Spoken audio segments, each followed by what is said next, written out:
So Adam, what's your niche? What's the best niche that I should pick, and what's the most profitable niche out there?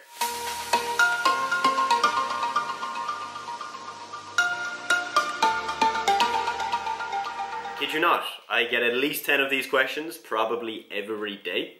And it seems that people are very confused on how to pick the best niche. So what I'm going to do in this video is I'm going to break down 3 niches that are pulling in over 100k per year for 3 different agency owners I know. Now before I give you the 3 niches, I just want to mention that there are a bunch of factors that you do need to consider before you choose a niche. Okay, so you don't just pick one of these niches because someone else is making money with it. That is not what you do when you're selecting a niche. I have a bunch of other videos about niches, so go to my channel, click the search icon, type in niche, and you'll find all the videos related to that. And of course, if you want my one-to-one help where I will personally help you pick a niche that is right for you, you can join my 6-figure accelerator program. The link to that is in the description. Okay, so with all of that out of the way, we are going to get into the first niche. So the first niche is influencers. Simply put, these are people who have a decent following on Instagram. They have roughly anywhere from could be 100k all the way up to 1 million followers. And these people are pretty much relying on getting paid by brands for collaborations, for shout outs, and for paid posts. And that's pretty much where 80% of influencers make their money. So the person I know who's working with this industry has spotted something very interesting. He's spotted that all of these influencers are not actually making that much money. Some of them are making a lot less than 6 figures, and some of them are just burnt out looking for their next influencer deal. So he's found a way to help them launch their own business, an e-commerce or even a dropshipping business, where his team will run everything for them, set it all up, and run the advertising for them. So he's taken his expertise and he's applied that to an industry that you might think is very saturated and very hard to get into because influencers are already making a lot of money. Whereas he's found that they're actually not making that much money, or even if they are, they want to make a lot more. You'll also notice that he's got a very specific offer. He will help them start a new business from scratch. That's literally what he's doing. So he's not trying to come in and say, hey, we'll do your emails, or hey, we'll do your social media if you want us to do social media. It's very clear what they do. They will literally help them launch their own e-commerce or dropshipping business from scratch, and they will run it all for them. So that's niche number 1, influencers. Now, of course, you can go and you can work with influencers in a different capacity. I've personally worked with a few influencers myself when I was freelancing, mainly doing Facebook ads and building some sales funnels for them as well. And I know it definitely works, and influencers are the type of people that are making some money, but a lot of them want to make a lot more. But as always, you've got to make sure that you are going in with something unique. You don't just go to an influencer and say, hey, influencer, I'll run your Facebook ads. You have to have something that's a little bit more unique and something that shows that you really understand their needs and what they actually want. Okay, so niche number 2 is going to be e-commerce as a whole. Now I know e-commerce is a very big niche, but as I mentioned, I'm literally looking at people I know and looking at the niches they're targeting. So there's a couple of people I know who are just targeting e-commerce as a whole, as a bigger niche.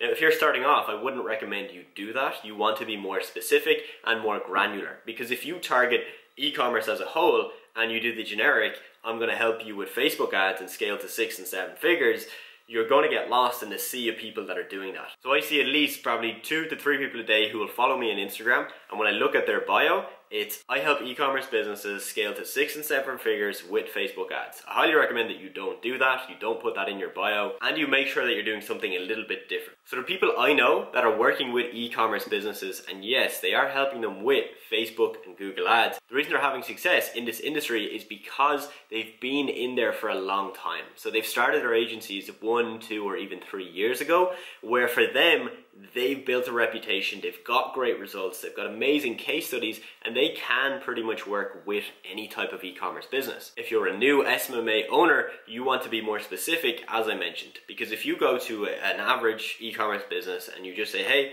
I'll help you scale to 6 and 7 figures, you're probably going to get ignored. I would recommend you pick a specific type of e-commerce business, become obsessed, know everything about their industry, their customer, and exactly what they want, and you will have much more likelihood of actually closing a deal with them because they understand that you understand them and their customers. So that is niche number 2. And niche number 3 is real estate agents. So I know a few people who are operating in the real estate niche, and the real estate niche as a whole is very big, right? There's a lot of different people in real estate. You've got real estate agents, you've got developers, and there's a bunch of different people that make money in real estate. So you've got to be clear on who exactly you're helping. So similar to the e-commerce niche, you don't want to go in and target everyone. You want to target a specific type of business owner in the real estate industry. Okay, so are you going to help developers, or are you going to help real estate agents, or someone else? You've got to get clear on that. The person I'm referring to basically helps real estate agents get new leads. He's running mainly Facebook ads for them,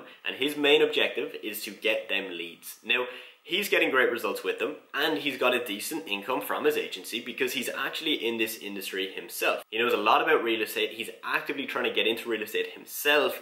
And again, that key factor is that he understands that customer. So he knows what that agent wants, he knows what they don't want, he knows what keeps them up at night, he knows their pain points, their struggles, and he knows everything about them. So we've got 3 different niches there, all with slightly different services and what is actually being provided to those businesses. Again, as I mentioned, for you picking your own niche, you've got to look at all of the other questions that you've got to ask yourself, such as, is this niche scalable? Do I know a lot about it? And will I actually be able to serve them and get them good results? I also just want to stress the fact that if you do go in with a very generalist approach and you just say, hey, look, I'm going to work with e-commerce businesses, I'll help them with whatever they need, or maybe just even Facebook ads, you probably will get lost in the sea of other people who are doing that. We're in a time now where you need to be a little bit more creative. You've got to provide something a little bit more unique. So when you're going in, make sure you either have a unique service or you just have a very, very specific niche that you know a lot about. If you have a unique service, great. You can pretty much offer that to any industry and have multiple niches and you'll probably get great results. But like most people, if you don't have a unique service, you're gonna have to make sure you have a unique industry that you're offering that service to. Okay, so just find an industry that is underserved, that's not getting served with that current service. And again, most importantly, make sure you understand everything about them. You know their pain points, you know what keeps them up at night, you know what they want, and most importantly, what they don't want. And if you are struggling to find a niche, or you're really just struggling to get clients as a whole, and you're struggling to hit that 10K per month mark, definitely consider joining the 6-Figure Accelerator program. The link to that will be in the description. Click on the link, have a look around the page, look at the reviews, look at the testimonials, see what people are saying, and maybe it might be a good fit for you. You can also book in a call with myself if you click on that link and scroll to the bottom of the page. It's not a free coaching call, it is a call to see if you would be a good fit for the program and to see if I can definitely help you out. Thank you so much for watching, and I'll see you in the next video.